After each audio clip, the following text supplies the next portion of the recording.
Assalamualaikum warahmatullahi wabarakatuh. Bertemu semula kita dalam rancangan Pentasahul siri yang ketiga, sambungan daripada ruang. Jadi hari ini saya nak sambung tentang masa. Masa ini berkaitan dengan pentarikan dalam sejarah. Ini penting untuk apabila kita belajar sejarah, kita tahu tentang sense of time itu, sense of tarikh. Baru kita boleh mengaitkan ataupun boleh mengimbau peristiwa-peristiwa sejarah itu. Baik, saya hanya akan memberikan dalam bentuk mungkin skala dan juga peristiwa-peristiwa ataupun tarikh-tarikh penting dan juga istilah-istilah penting dalam pemasakan sejarah atau pentarikan sejarah.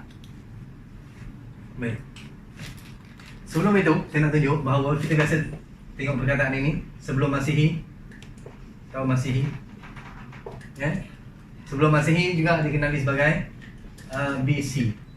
Yang ini ialah CE ataupun AD.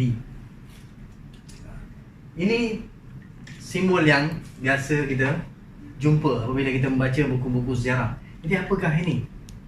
Apakah yang diwakili oleh singkatan-singkatan ini? Baik, sebelum Masihi. Sebelum Masihi bermaksud, kalau ini ini kita di sini 2019, tahun 1. Tahun tidak ada kosong, tahun mesti bermula dengan 1 Masihi. Baik. Sekarang kita pada 2019 Masihi. Ke sini kita sebut apa? Sebelum Masihi. Sebelum Masihi. Baik.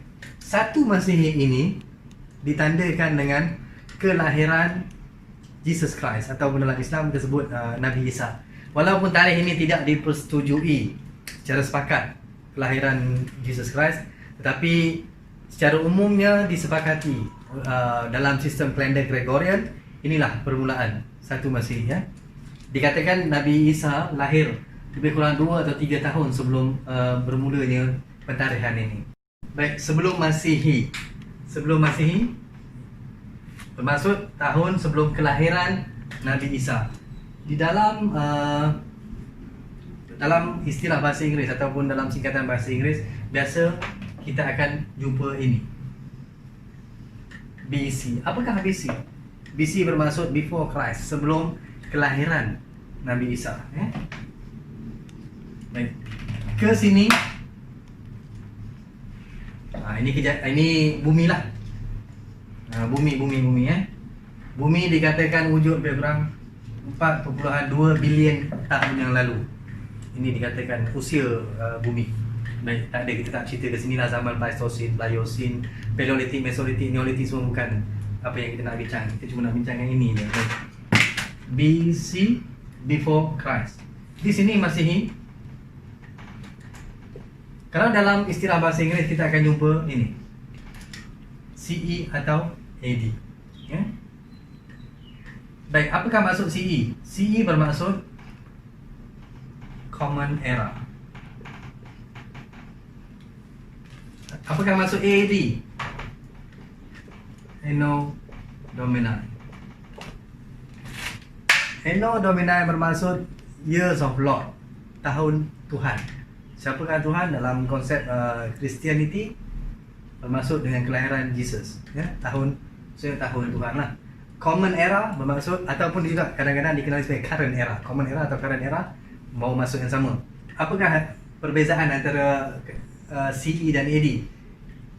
Dari segi tempoh tidak ada beza. Yang beza ialah latar penciptaannya.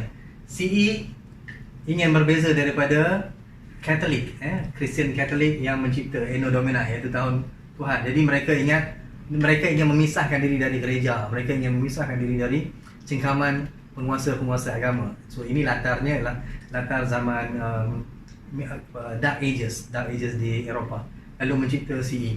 Di sini juga mereka berbeza. Di sini BCE. Kalau anda jumpa BCE bermaksud sama dia, sebelum Masihi. Before Common Era. Before Common Era atau before Current Era. Jadi hal yang sama di sini. Selesai yang tadi itu, saya cuma nak tunjuk satu lagi yang penting sebelum kita pergi lebih jauh, berkaitan dengan sejarah Islam.